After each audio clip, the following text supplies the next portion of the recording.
सैनिक श्रीमान राजेंद्र जी, परम आदरणीय प्रधानाचार्य जी, एसएमसी के प्रधान श्री देवीलाल जी,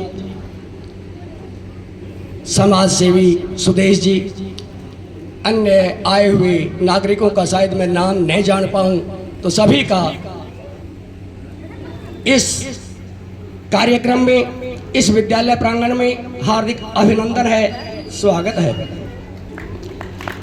आज का जो कार्यक्रम है ये संक्षिप्त था।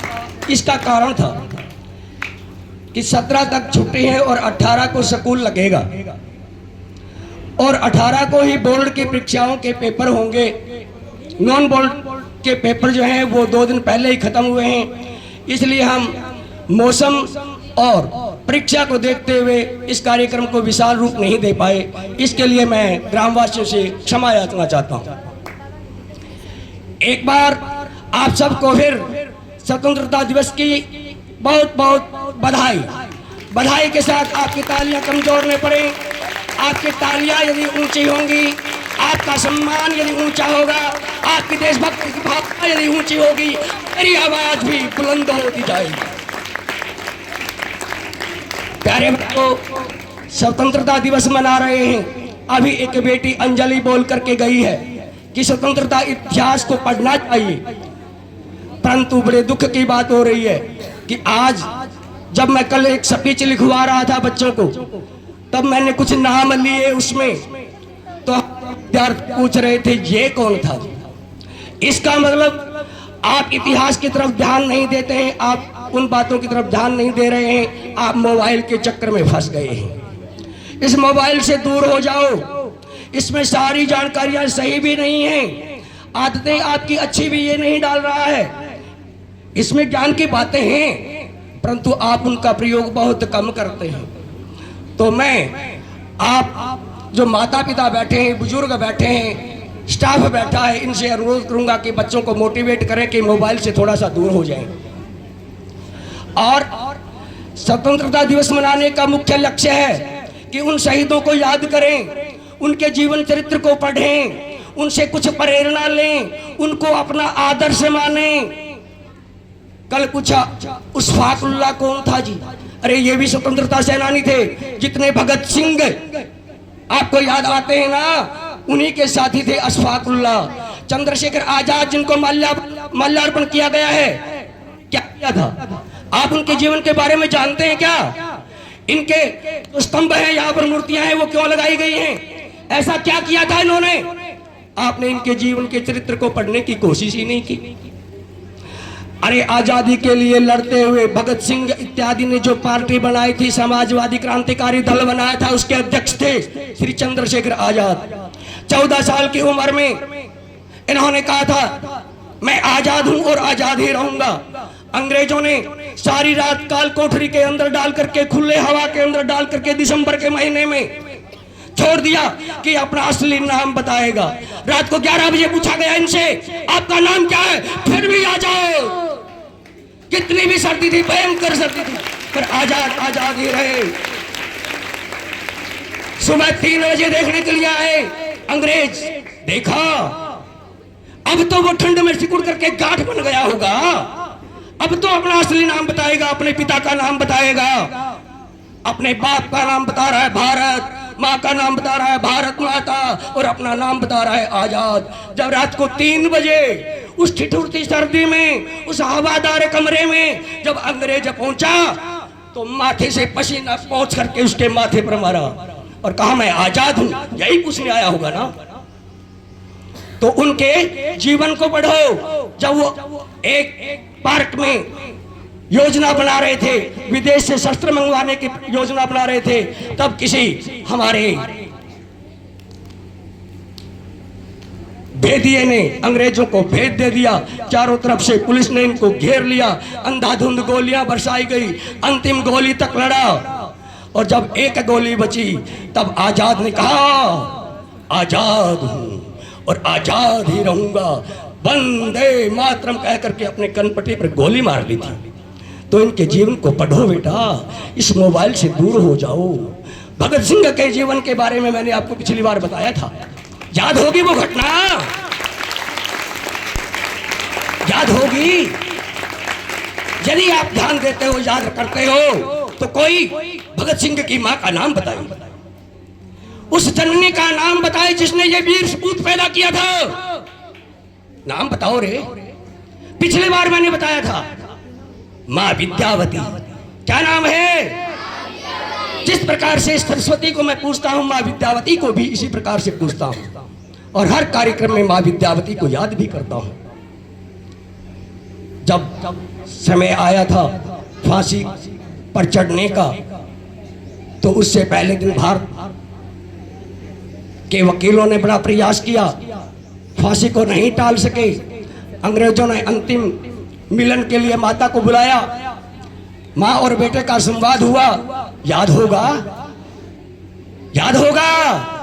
भगत सिंह ने कहा, मां मेरी आजादी पे रोना मत, मेरी शहीदी पे रोना मत, मैं मरने थोड़ा ही जा रहा हूं, मैं तो फांसी की घोड़ी पे चढ़ के आजादी की दुल्हन को ब्याने जा रहा हूं, मेरी शहीदी पे रोना मत, सगन के गीत गाना। दूसरा दिन हुआ, फांसी हो गई। मां विद्यावती की आंखों में आंसू छलक आए। भगत सिंह के मित्रों ने कहा, मां तू रो रही है, भगत सिंह की शहीदी पे रो रही है। उसने कहा, नहीं रे मेरे पुत्रों, मैं भगत सिंह की शहीदी पे नहीं, मैं तो ओख पे रो रही हूं, जिसने एक ही भगत सिंह पैदा किया।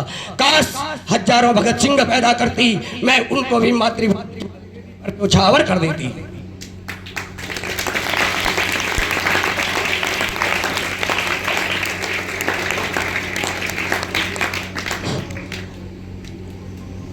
मैं आपको इतिहास सुनाना चाहता था 1947 से लेकर के 1857 तक पीछे जाना चाहता था, परंतु रोहतास जी ने कहा 350 वर्ष लगे थे इसको आजाद होने में।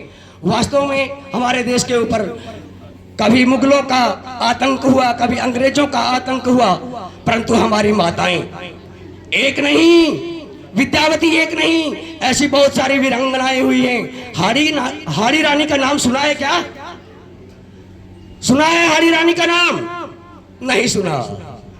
महाराजा रतन सिंह थे, उनका विवाह हुआ, डोली घर पहुंची, दुल्हन उतर रही है, तभी दूत आकर के समाचार देता है, महाराज रतन सिंह आपकी सीमा के ऊपर शत्रु ने आक्रमण कर दिया है।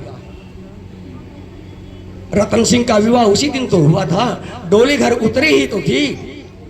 उन्होंने आदेश दे दिया सेनापति को, सेनापति जाओ युद्ध के लिए तैयार हो करके सीमा पर जाओ। हाड़ी रानी ने कहा, महाराज आप नहीं जाएंगे क्या? आपका सेनापति ही युद्ध जीत लेगा? राजा जब तक मैदान में नहीं होगा सेना युद्ध नहीं जीत पाएगी। महाराज आप युद्ध में जाइए। रतन सिंह पीछे हट रहे हैं, घबरा रहे हैं थोड़ा सा, क्योंकि दुल्हन नहीं आई है ना, उसको स्वागत भी तो करना है। उसने कहा, महारानी मुझे कुछ समय लगेगा, एक बार रीति रिवाज जो रस्में हैं वो अदा कर लूं, फिर मैं युद्ध में जाऊंगा।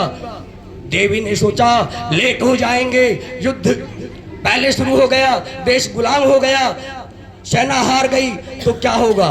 उसने कहा, इसका मतलब तो ये है कि मुझे इसको धिक्कार करके तैयार करना होगा। रानी ने कहा, महाराज मैं तो एक योद्धा के साथ विवाह करके आई थी, मुझे क्या पता ये कापुरुष है। एकदम झटका लगा। उसने कहा, रानी मैं राजपूत हूं, मैं बगड़ावत हूं, मैं उस खानदान में पैदा हुआ हूं, शहीद हो सकता हूं, कायर नहीं हूं मैं युद्ध के लिए अभी जाऊंगा, मैं तो केवल तेरे प्रेम में था, कोई निशानी मुझे दीजिए ताकि मैं वहां पर युद्ध में आपकी निशानी लेकर के जाऊं। रानी ने सोचा यदि कोई निशानी लेकर के दे करके भेजूंगी, इनका ध्यान उसी पर रहेगा।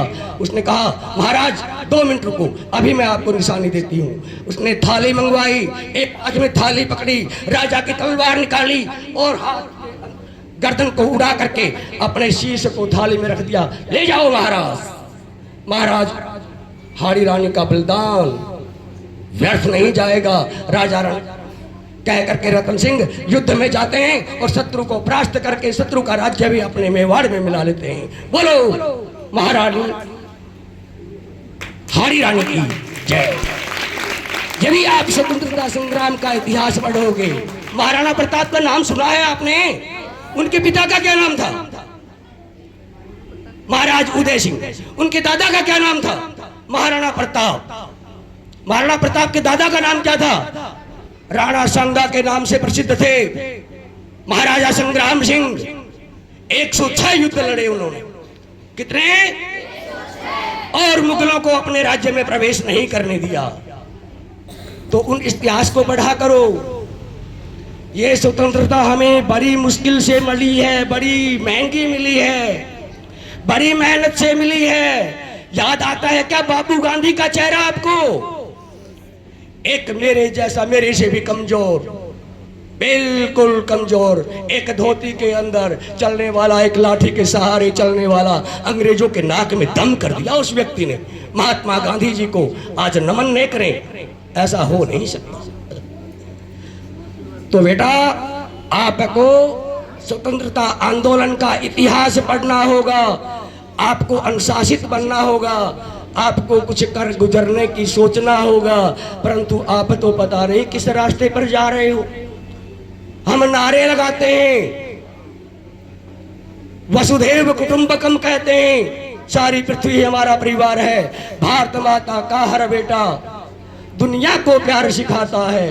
भारत माँ का हर बेटा दुनिया को प्यार सिखाता है। हम प्यार सिखाते रह जाएं और वो सीमा पार से आकर के हमारी बहनों के सामने उनके सिंदूर को उजाड़ दे।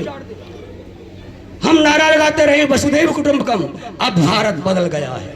सबको कह दो, अब भारत बदल गया है। भारत का पहले नारा था, जो तो को काटा बोए तोहे बोए तू फूल, जो तो को काटा बोए तोहे बोए तू फूल, तो को फूल को फूल है, बाको है त्रिशूल। नहीं मेरे प्यारे विद्यार्थियों, अब भारत ने नारा बदल दिया है।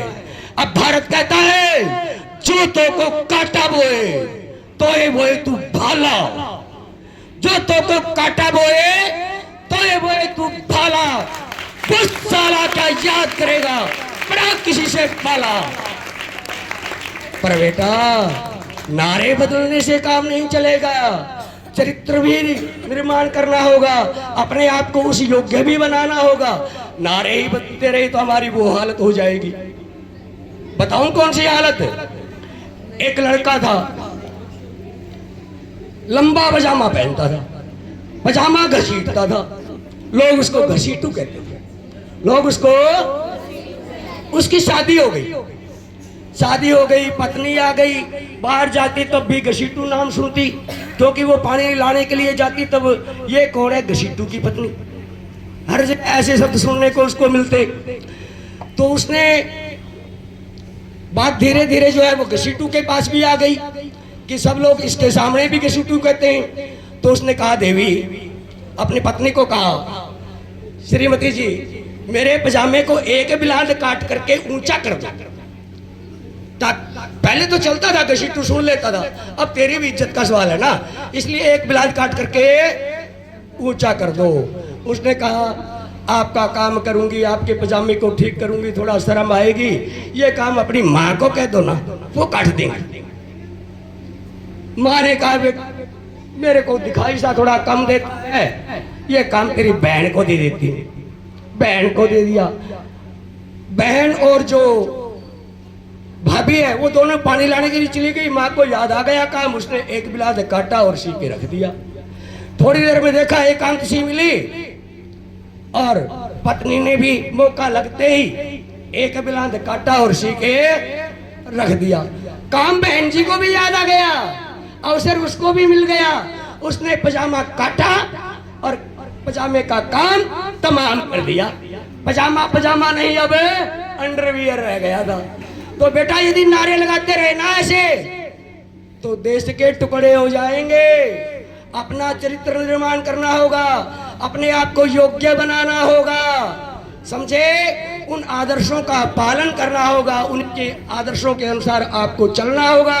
यदि आप वचन देते हैं कि हम अपने आप को बुराइयों से दूर रखेंगे, नशे से दूर रखेंगे, समाज को खोखला नहीं होने देंगे, हम आप जैसा चाहते हैं वैसे राष्ट्रभक्त बनेंगे, पितृभक्त बनेंगे, मातृभक्त बनेंगे, गुरु भक्त बनेंगे, तो एक बार मेरे साथ उसी आवाज में नारा लगाना है कि कम से कम रेलवे पार लाइन तक आपकी आवाज जानी चाहिए।